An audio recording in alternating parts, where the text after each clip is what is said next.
नमस्कार दोस्तों, एनडीसी ईटीयू के ऑनलाइन प्लेटफॉर्म पर आपका स्वागत है। अपन पढ़ रहे थे राजस्थान के रीति रिवाज और प्रथाएं। तो रीति रिवाज अपन पूरे कर चुके हैं। प्रथाएं अपन पढ़ रहे थे, इनमें एक प्रथा अपन ने पढ़ लिया है। सती प्रथा के बारे में अपन ने अध्ययन कर लिया था। कल वाली क्लास में अपन ने सती प्रथा के बारे में अध्ययन कर लिया था। थोड़ा सा मैं यहाँ पे दोबारा रिपीट कर देता हूँ कि सती प्रथा जो है, इसके जो प्रथम प्रमाण आपको मिले हैं वो 510 ईस्वी के एरन अभिलेख से मिले हैं। राजस्थान में अगर हम बात करें तो 810 ईस्वी के घटियाला अभिलेख से, जोधपुर से इसके प्रमाण मिले हैं।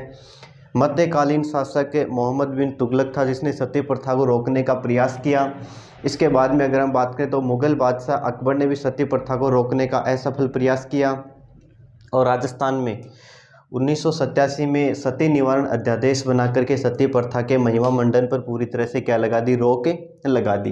तो सती प्रथा के बारे में अपन ने अध्ययन कर लिया। इसके बाद में अपन पढ़ेंगे केसरिया।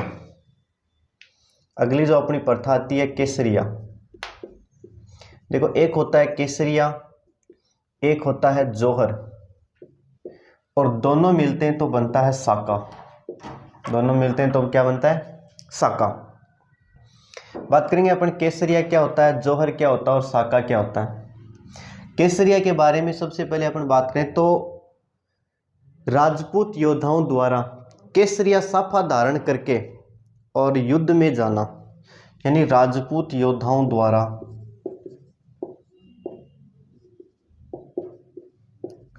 राजपूत योद्धा केसरिया साफा धारण करके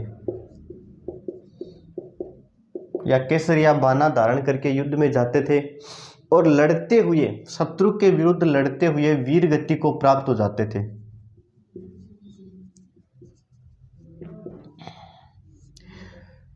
युद्ध में राजपूत योद्धा युद्ध में केसरिया बाना या केसरिया साफा धारण करके शत्रु के विरुद्ध लड़ते हुए वीर गति को प्राप्त हो जाते थे, उसे कहते थे केसरिया। उसे क्या कहते थे, केसरिया कहते थे। और जब वीरों द्वारा केसरिया कर लिया जाता था, केसरिया उस स्थिति में होता था कि जब इनको पता चल जाता था कि अब अपने मतलब किले की जो रक्षा करते करते कि अब अपनी हार निश्चित है, तो ऐसी स्थिति में क्या होता था, वीरों द्वारा केसरिया कर लिया जाता था, यानी ये वीरगति को प्राप्त हो जाते थे। जब ये वीरगति को प्राप्त हो जाते थे तो पीछे से इनकी वीरांगनाओं के द्वारा, वीरांगनाएं जो होती थी, जो सैनिक जो युद्ध में जाते थे उनकी जो पत्नियां होती थी उनको वीरांगनाओं के नाम से जाना जाता था। और उनकी जो वीरांगनाएं होती थी वो किले के ऊपर देखती रहती थी कि, और इसमें क्या होता था, इसमें ऐसा होता था कि जिस भी युद्ध समाप्ति के बाद में जिस भी सेना का झंडा हमेशा ऊंचा होता था उस सेना की जीत मानी जाती थी। तो यहाँ पे वीरांगनाओं द्वारा देख लिया जाता था कि जो राजपूतों का झंडा वो ऊंचा नहीं है और जो आक्रमणकारी हैं, अन्य आक्रमणकारी जैसे मुस्लिम आक्रमणकारी हैं या मुगल थे जो भी थे, उनका झंडा ऊंचा है। तो ऐसी स्थिति में देख लेती थी कि वो झंडा ऊंचा है, इसका मतलब राजपूत योद्धा है, उन्होंने केसरिया कर लिया है। तो उनकी केसरिया करने के बाद में वीरांगनाओं द्वारा अपनी अस्मिता यानी इज्जत की रक्षा के लिए या अपने आत्म सम्मान के लिए, अपने स्त्री धर्म को निभाने के लिए सामूहिक रूप से जो आत्महत्या की जाती थी, सामूहिक रूप से आत्महत्या की जाती थी, उसे क्या कहते हैं, उसे साका कहते, उसे सॉरी जौहर कहते हैं। उसे क्या कहते हैं, जौहर। अब देखो, जौहर है वो दो प्रकार का होता है, या तो अग्नि में कूद के जौहर करना किया जाता था या फिर जल में कूद के जौहर किया जाता था। यानी जो राजपूत वीरांगनाएं होती थी वो या तो कोई बड़ा अग्निकुंड होता था, उस अग्निकुंड में सामूहिक रूप से कूद करके और जिंदा जल जाती थी अपनी इज्जत की रक्षा के लिए, ताकि जो शत्रु जो हैं, शत्रुओं के हाथ हैं, ये महिलाओं की इज्जत पे नहीं पड़े। या फिर क्या होता था, किसी तालाब वगैरह या किसी झील वगैरह में कूद करके वो सामूहिक रूप से अपना जीवन समाप्त कर लेती थी। तो इसे क्या कहते हैं, जौहर कहते हैं। बात करें अपन जौहर के बारे में तो राजस्थान का ऐतिहासिक जौहर, राजस्थान का ऐतिहासिक जौहर, राजस्थान का ऐतिहासिक जौहर जो हुआ वो हुआ चित्तौड़गढ़ के किले में। कौन से किले में हुआ है, चित्तौड़गढ़ के किले में। अपन बात कर रहे हैं चित्तौड़गढ़ के किले में जो ऐतिहासिक जौहर हुआ वो हुआ था 1303 में, जब अलाउद्दीन खिलजी ने चित्तौड़ के किले पर आक्रमण किया था और रानी पद्मिनी के नेतृत्व में 1600 राजपूत महिलाओं ने यहाँ पे एक साथ जौहर किया था। ये ऐतिहासिक जौहर राजस्थान का माना जाता है। और इसी घटना को देख करके कर्नल जेम्स टोड ने चित्तौड़गढ़ को जौहर नगरी की संज्ञा दी है। चित्तौड़गढ़ को कौन सी नगरी की संज्ञा दी है? जौहर नगरी की संज्ञा दी है। अब देखो केसरिया और जौहर दोनों जाते हैं, यानी राजपूत वीरों द्वारा केसरिया कर लिया जाता है और पीछे से उनकी वीरांगनाओं द्वारा जौहर कर लिया जाता है। तो दोनों क्रियाएं जब साथ में होती हैं तो उसे सम्मिलित रूप से कहते हैं साका। उसे सम्मिलित रूप से क्या कहते हैं? साका कहते हैं। तो एक तो ये साका होता है, एक वो साका, साका मैंने तुझे जिंदा पकड़कर शादी के मंडप में जाने की कसम खाई थी, याद करो दिल जले, वो साका, इसे क्या कहते हैं? साका कहते हैं। इसके अलावा एक होता है पेड़ों के लिए अपना बलिदान देना। साका में अगर हम बात करें तो पेड़ों के लिए अपना बलिदान देना, जैसे याद करो खेजड़ली बलिदान, पेड़ों के लिए अपना बलिदान देना कहलाता है कड्डाणा साका। क्या कहलाता है? कड्डाणा साका या खाडना साका। तो पेड़ों के लिए अपना बलिदान देना या पेड़ों के लिए साका करना है, वो क्या कहलाता है? कड्डाणा साका या खाडना साका। साका के बारे में अपन बात कर ली कि जब जौहर और केसरिया दोनों होते हैं तो वो क्या कहलाता है? साका कहलाता है। अब देखो कई बार क्या होता था, केसरिया हो जाता था लेकिन जौहर नहीं होता था, तो ऐसी स्थिति में उसे कहते हैं अर्ध साका। ऐसी स्थिति में उसे क्या कहते हैं? अर्ध साका। एक होता है अर्ध साका, यानी केसरिया तो हो गया और जौहर नहीं हुआ, केसरिया तो हुआ और जौहर नहीं हुआ, या भूलवश केसरिया नहीं हुआ और भूलवश जौहर हो गया, यानी केसरिया और जौहर दोनों में से एक घटना घटित हो जाती है, एक घटना नहीं होती, उसे कहते हैं अर्ध साका। और राजस्थान में जैसलमेर का जो किला है वो अर्ध साके के लिए प्रसिद्ध है। अर्ध साके के लिए कौन सा किला प्रसिद्ध है? जैसलमेर का किला। जैसलमेर का किला वो अर्ध साके के लिए प्रसिद्ध है क्योंकि जैसलमेर के किले में अर्ध साका हुआ था। और ये अर्ध साका जैसलमेर के किले में कब हुआ था? 1550 में हुआ था। उस समय यहाँ के शासक थे राव लूणकरण भाटी। राव लूणकरण भाटी, तो इनके समय में जैसलमेर के किले में अर्ध साका हुआ था। अब अपन यहाँ पे बात करेंगे कि राजस्थान में साके जो हुए हैं वो कब कब हुए हैं और कितने साके हुए हैं। तो राजस्थान में लगभग 11.5 साके बताए जाते हैं। 11.5 क्यों बताए जाते हैं? क्योंकि एक जो था वो पूरा साका नहीं था। यहाँ पे केसरिया तो हुआ था लेकिन महिलाओं ने जौहर नहीं किया। और ये कौन से किले की बात है? ये जैसलमेर के किले की बात है। तो अब अपन पढ़ेंगे राजस्थान के साके। देखना, राजस्थान के साकों के बारे में अध्ययन करेंगे। अभी अपन ने अध्ययन किया केसरिया, जौहर और साका, और पेड़ों के लिए दिया जाने वाला बलिदान है वो क्या कहलाता है?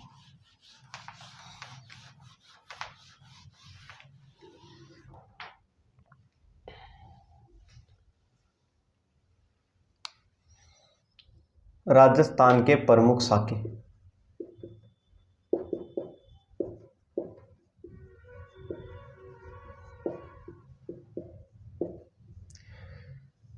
राजस्थान के प्रमुख साकों के बारे में अपन बात करें तो सबसे पहले अपन बात करते हैं जैसलमेर के किले की।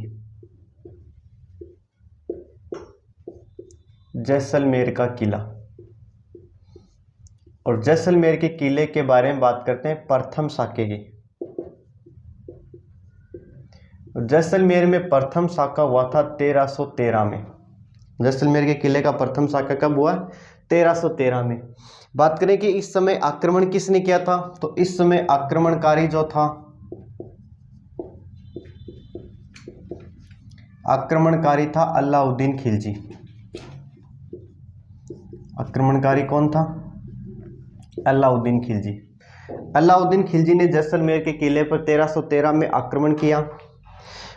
यहाँ का शासक उस समय कौन था? तो यहाँ का शासक जो था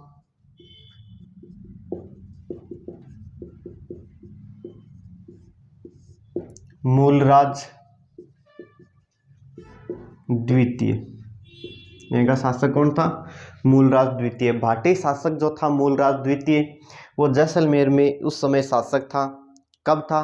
जब अलाउद्दीन खिलजी ने 1313 में अलाउद्दीन खिलजी द्वारा जैसलमेर के किले पर आक्रमण किया गया। इसके बाद में पढ़ते हैं अपने दूसरा साका, जैसलमेर के किले का दूसरा साका, जैसलमेर के किले का दूसरा साका। दूसरा साका, दूसरे साके की बात करें तो ये हुआ था विक्रम संवत 1390 में। कब हुआ था? विक्रम संवत 1390 में। इस समय आक्रमण के बारे में बात करें तो इस समय आक्रमणकारी थे फिरोज तुगलक। इस समय आक्रमणकारी कौन थे? फिरोज तुगलक। यानी तुगलक वंश के जो शासक थे फिरोज तुगलक, उन्होंने इस समय आक्रमण किया था कौन से किले के ऊपर? जैसलमेर के किले के ऊपर। और यहाँ के जो शासक थे, यहाँ के शासक थे रावल दूदा। यहाँ के शासक कौन थे? रावल दूदा। तो आपसे पूछ लीजिए कि जैसलमेर के किले का दूसरा साका कब हुआ था? विक्रम संवत 1390 में। उस समय आक्रमण किसने किया था? तुगलक वंशीय शासक फिरोज तुगलक ने आक्रमण किया था। और इस समय यहाँ का जैसलमेर का जो शासक था, उस शासक का नाम है रावल दूदा। इसके बाद में अपन बात करें जैसलमेर के किले पे जो तीसरा साका जो हुआ था, तीसरे साके के बारे में बात करें तो ये हुआ था 1550 में। तो बात करते हैं तीसरा साका।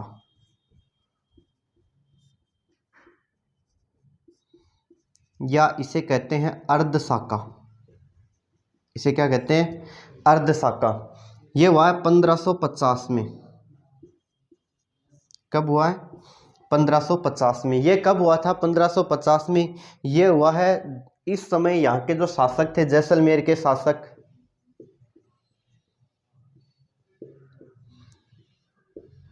इस समय जैसलमेर के शासक थे राव लूणकरण भाटी। जैसलमेर के शासक कौन थे? राव लूणकरण भाटी। तो राव लूणकरण भाटी के समय की अगर हम बात करें तो यहाँ पे आक्रमण जो हुआ था, इस समय जो अफगानों ने आक्रमण किया था, इस आक्रमण के दौरान क्या हुआ? वीरों ने केसरिया तो कर लिया, वीरों ने केसरिया तो किया, लेकिन यहाँ पे जौहर नहीं हुआ। लेकिन यहाँ पे क्या नहीं हुआ? जौहर नहीं हुआ। यानी केसरिया तो हो गया लेकिन जौहर नहीं हुआ। अब देखो जौहर यहाँ पे क्यों नहीं हुआ, इसके बारे में अपन बात करते हैं। तो यहाँ पे क्या हुआ था, मैंने आपको बताया था ना कि केसरिया करने के बाद में जो सेना जीत जाती थी वो अपना झंडा फहराती थी। अब हुआ क्या, गलती से जो राजपूत वीरांगनाएं जो थी वो किले के ऊपर खड़ी थी, और उन्होंने जो अफगान जो सेना थी, तो अफगान सेना ने युद्ध जीतने के बाद में भूलवश अपना झंडा छोड़ करके और राजपूतों का झंडा हाथ में ले लिया। और जैसे राजपूतों के झंडे को ऊंचा देखा तो राजपूत वीरांगनाओं ने सोचा कि यहाँ पे राजपूत जो योद्धा हैं वो युद्ध जीत गए, लेकिन वो तो क्या कर चुके थे? केसरिया कर चुके थे। और इसी भूलवश से जो सारे जो अफगान सैनिक है वो किले में प्रवेश कर जाते हैं, और उस समय क्या नहीं होता है? जौहर नहीं होता है। तो केसरिया हो जाना और जौहर नहीं होने के कारण इसे अर्ध साके के नाम से जाना जाता है। तो ये प्रश्न बहुत बार पूछा गया कि राजस्थान का कौन सा किला वो अर्ध साके के लिए जाना जाता है। तो राजस्थान का कौन सा किला अर्ध साके के लिए जाना जाता है? जैसलमेर का किला।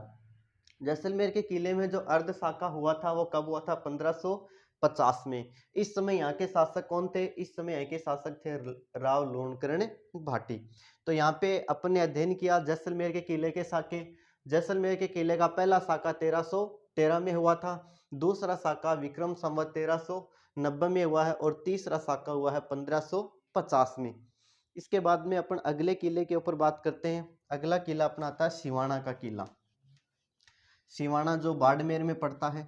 सिवाना कहाँ पड़ता है? बाड़मेर में। सिवाना का जो किला है इसे मारवाड़ के राजाओं की शरण स्थली के नाम से भी जाना जाता है।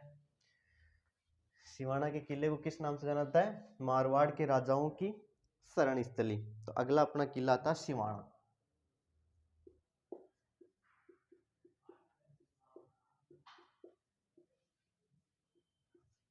सिवाना का किला। सिवाना के किले में एक ही साका हुआ है। और सिवाना के किले में जो एक साका हुआ है वो साका हुआ है 1308 में। कब हुआ? 1308 में। बात करें यहाँ पर इस साके के दौरान यहाँ पे आक्रमणकारी कौन था? तो इस दौरान आक्रमणकारी जो था वो था अलाउद्दीन खिलजी।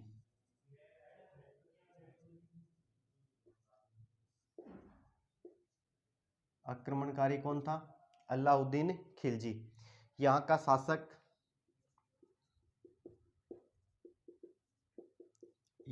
शासक था राव शीतल देव। जो कानड़ देव चौहान जालोर के जो शासक थे उनका भतीजा था शीतल देव चौहान या सातल देव चौहान। तो अलाउद्दीन खिलजी ने इस किले के ऊपर आक्रमण किया। आक्रमण के दौरान राव सातल देव द्वारा अलाउद्दीन खिलजी से लड़ते हुए और यहाँ पे केसरिया कर लिया जाता है। इसके बाद में अपन बात करते हैं जालोर के किले की। अगला अपना किला आता है जालोर का किला। जालोर के किले की अगर हम बात करें तो जालोर के किले का जो प्रथम साका हुआ है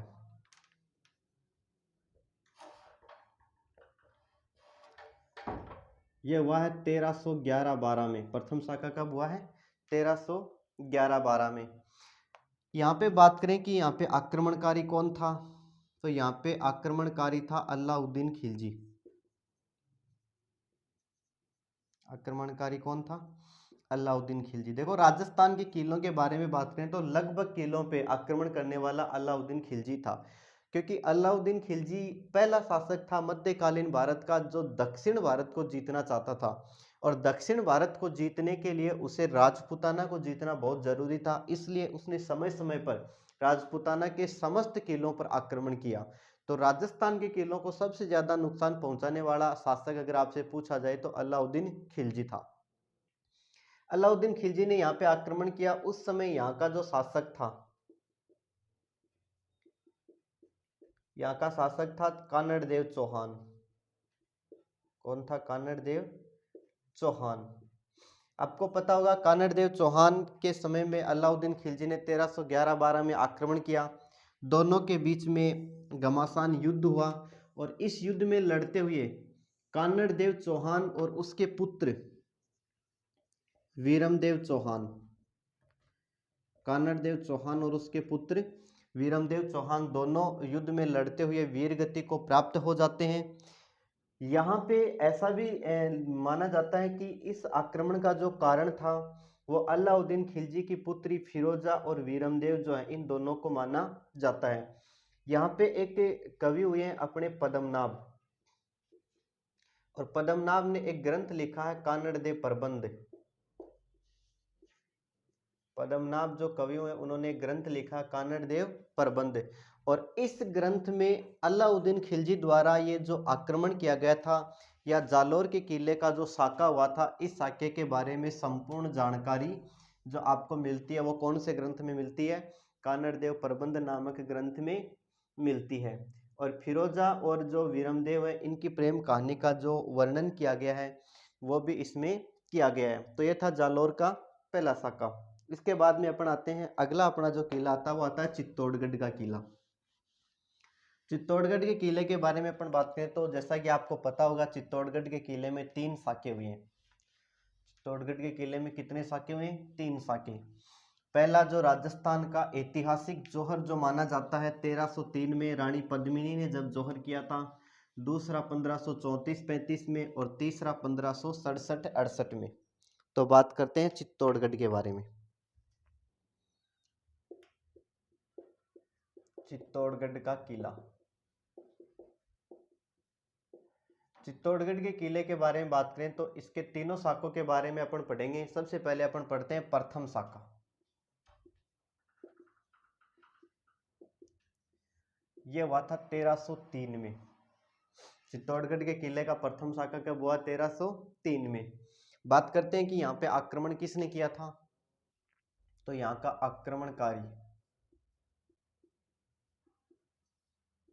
आक्रमणकारी था अलाउद्दीन खिलजी।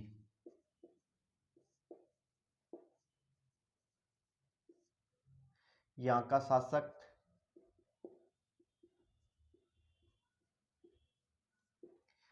यहाँ का शासक रावल रतन सिंह।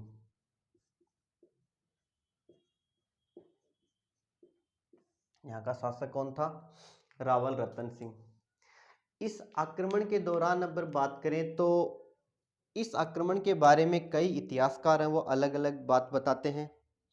कई इतिहासकारों का मानना है कि अलाउद्दीन खिलजी ने अपने साम्राज्य विस्तार के लिए यहाँ पे आक्रमण किया था। किसके लिए किया था? साम्राज्य विस्तार के लिए।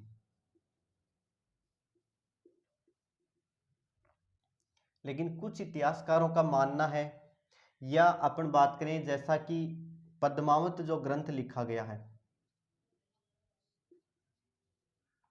पद्मावत जो ग्रंथ लिखा गया है मलिक मोहम्मद जायसी के द्वारा,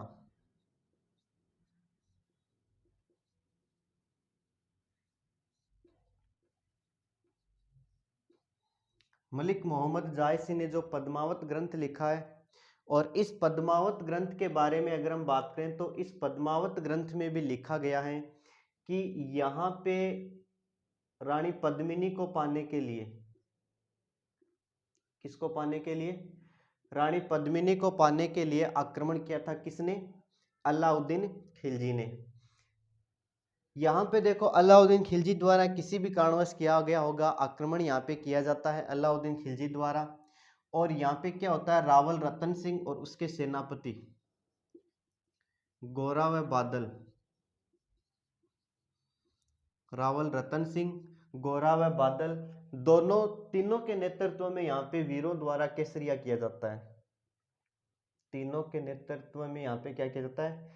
केसरिया किया जाता है। और इनके केसरिया करने के बाद में रानी पद्मिनी द्वारा, किसके द्वारा? रानी पद्मिनी द्वारा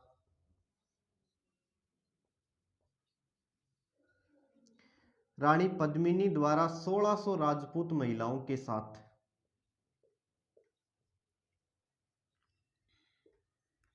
1600 राजपूत महिलाओं के साथ अग्नि जौहर को यहाँ पे अंजाम दिया जाता है।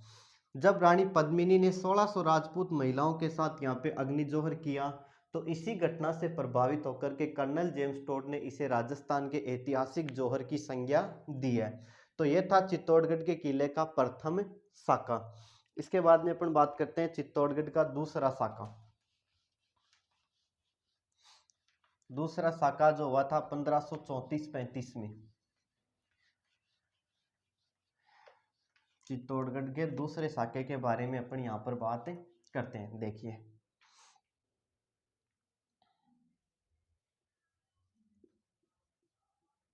दूसरा साका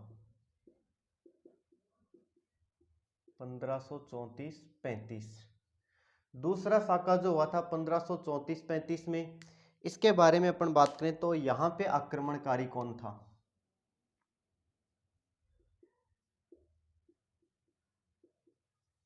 यहाँ पे आक्रमणकारी था बहादुर शाह।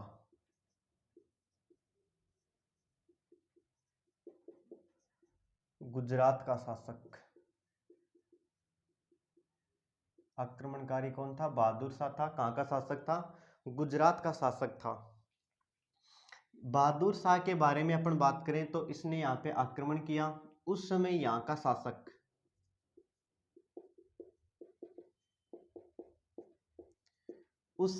का शासक था विक्रमादित्य। कौन था? विक्रमादित्य था, जो अल्पवयस्क था। विक्रमादित्य अल्पवयस्क था। यानी कि आपको पता होगा राणा जो सांगा थे, राणा सांगा के दो पुत्र थे, विक्रमादित्य और उदय सिंह। तो 1530 में राणा सांगा की मृत्यु हो जाने के बाद में उसका जो भाई है रतन सिंह वो शासक बनता है।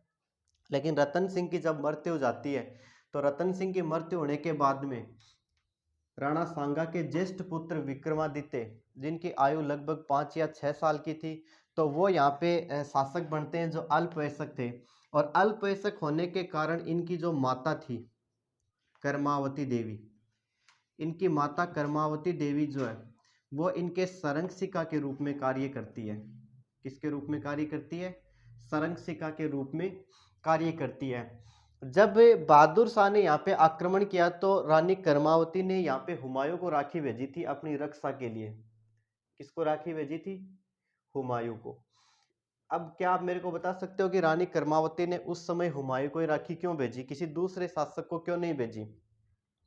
इसके पीछे देखो एक कारण है कि 1527 में जब खानवा का युद्ध हुआ था, तो खानवा का युद्ध जीत करके और बाबर ने सबसे पहले जो संबंध स्थापित किए थे वो राणा सांगा की विधवा रानी कर्मावती के साथ स्थापित किए थे और रानी कर्मावती को अपनी धर्म की बेटी बनाया था। इसलिए रानी कर्मावती ने हुमायूं को अपना भाई मानते हुए अपनी रक्षा के लिए राखी भेजी थी, लेकिन हुमायूं वो समय पर सहायता नहीं कर पाता है और इधर बहादुर शाह का आक्रमण हो जाता है। जब बहादुर शाह का आक्रमण हो जाता है तो मेवाड़ की जो सेना थी, मेवाड़ की सेना के जो सेनापति थे देवलिया के ठाकुर, देवलिया के ठाकुर बाघ सिंह, तो यहाँ पे देवलिया के ठाकुर बाघ सिंह के नेतृत्व में वीरों द्वारा यहाँ पे केसरिया किया जाता है। क्या किया जाता है? केसरिया। और बाघ सिंह के नेतृत्व में केसरिया किया जाने के बाद में रानी कर्मावती के नेतृत्व में यहाँ पे जौहर होता है। तो आपसे पूछ लिया जाए कि चित्तौड़ के किले पर दूसरे साके के समय आक्रमण जो किया था वो किसने किया था? आक्रमण किया था बहादुर शाह ने। बहादुर शाह कहाँ का शासक था? गुजरात का शासक था। कब आक्रमण किया था? 1534 से 35 में। उस समय यहाँ का शासक कौन था? विक्रमादित्य, जो एक अल्पवयस्क शासक था और उसकी संरक्षिका के रूप में कार्य कर रही थी उसकी माता कर्मावती देवी। यहाँ पे देवलिया के ठाकुर बाघ सिंह के नेतृत्व में केसरिया होता है और रानी कर्मावती के नेतृत्व में जौहर किया जाता है। इसके बाद में अपन बात करते हैं चित्तौड़गढ़ का तीसरा साका। तो दूसरे साके के समय केसरिया किसके नेतृत्व में किया गया? बाघ सिंह के नेतृत्व में। बाघ सिंह वो कहाँ के ठाकुर थे? देवलिया प्रतापगढ़ के। अब बात करते हैं तीसरे साके के ऊपर, चित्तौड़गढ़ का तीसरा साका।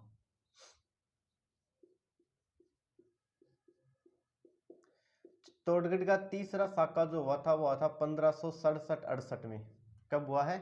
1567-68 में। इसके ऊपर अपनी बात करें कि इस समय यहाँ पे आक्रमण किसने किया था, तो उस समय आक्रमणकारी था अकबर। आक्रमणकारी मुगल बादशाह अकबर। आक्रमणकारी कौन था? मुगल बादशाह है अकबर। अकबर ने आक्रमण किया तो यहाँ का शासक, यहाँ का जो शासक था वो था महाराणा उदय सिंह।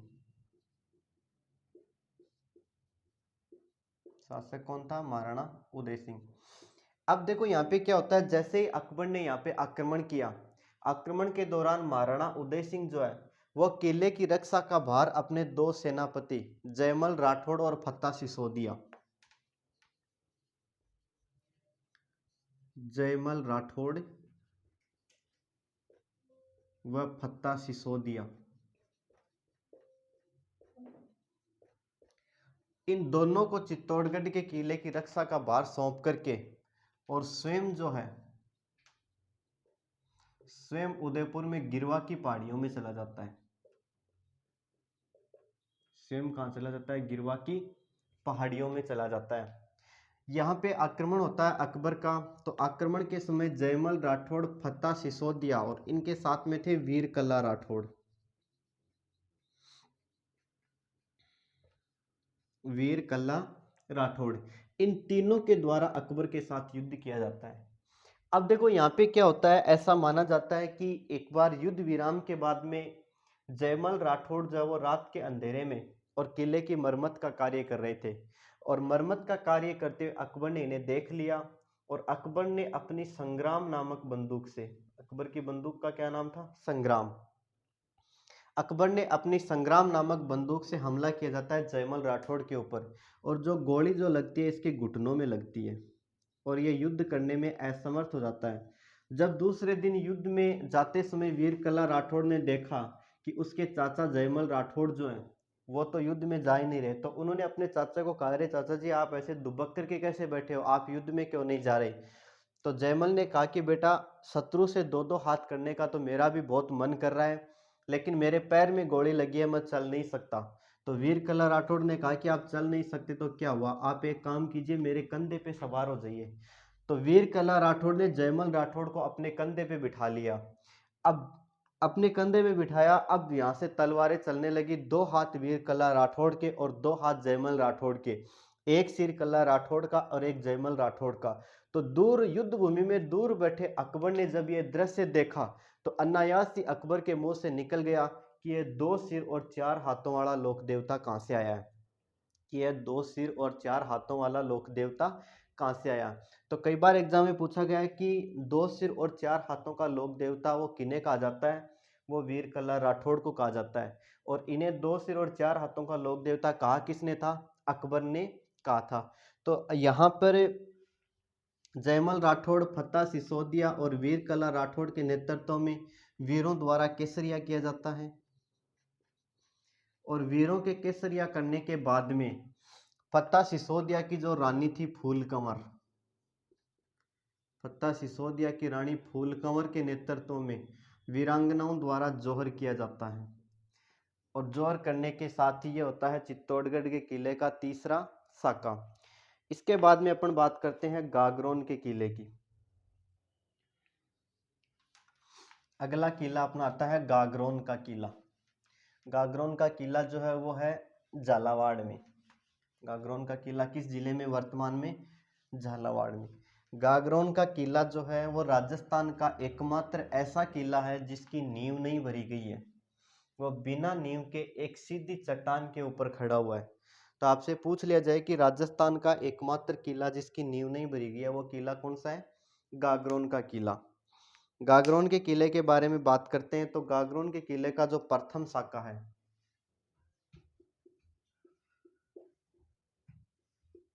गागरोन का किला कहाँ पे है, झालावाड़ में। गागरोन के किले का प्रथम साका जो हुआ था वो होता 1423 में। कब हुआ है, 1423 में। गागरोन के किले के बारे में अपन बात करें तो यहाँ पे मांडू के सुल्तान होसंग शाह ने आक्रमण किया था। आक्रमणकारी कौन था,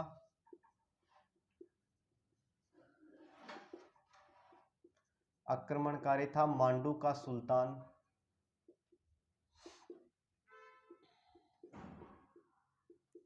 होसंग शाह है।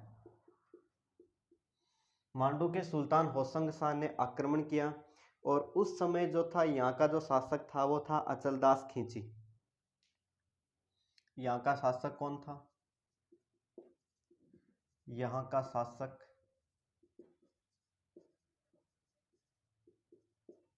अचलदास खिंची। अचलदास खिंची के काल में आक्रमण होता है होसंग शाह के द्वारा। और यहाँ पे अचलदास खिंची और होसंग शाह द्वारा लड़ते हुए अचलदास खिंची द्वारा वीरगति को प्राप्त कर लिया जाता है और केसरिया किया जाता है। और पीछे से इनकी रानी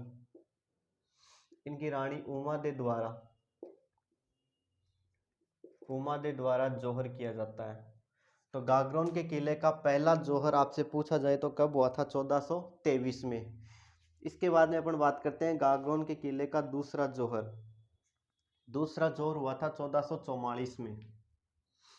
तो दूसरा साका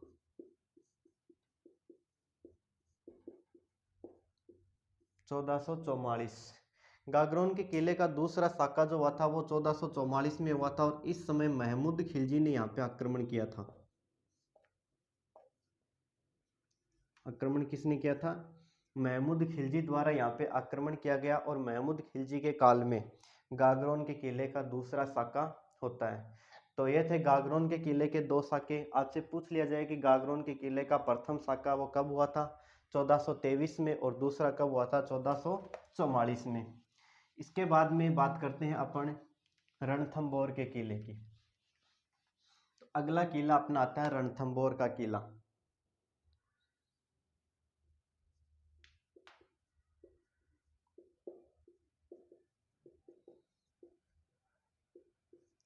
रणथंभौर का किला, रणथंभौर का किला वर्तमान में सवाईमाधोपुर जिले में है। रणथंभौर के किले पर आक्रमण किया था अलाउद्दीन खिलजी ने। एक साका यहाँ पे हुआ है और आक्रमण यहाँ पे अलाउद्दीन खिलजी ने किया था 1301 में। कब किया था, 1301 में। यहाँ पर बात करें तो आक्रमणकारी अलाउद्दीन खिलजी था।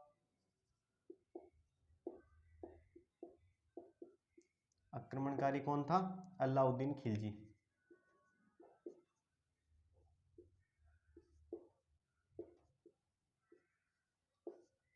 यहाँ का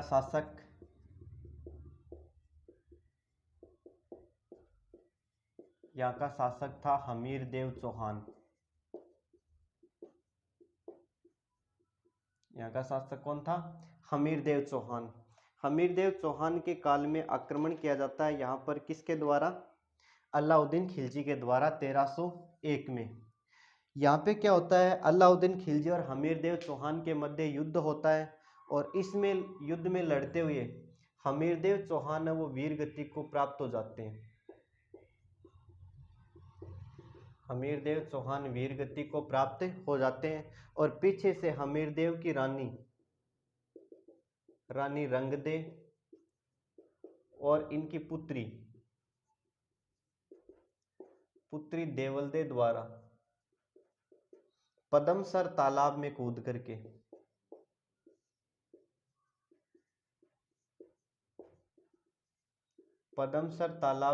करके जल जोहर किया जाता है और ये राजस्थान का पहला और एकमात्र जल जोहर था।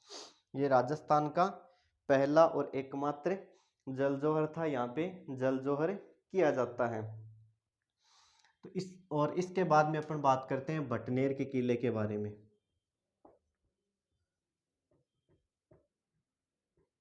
बटनेर का किला जो वर्तमान में कौन से राज्य में है, कौन से जिले में है? हनुमानगढ़ जिले में। बटनेर के किले पर आक्रमण किया था तैमूर लंग ने।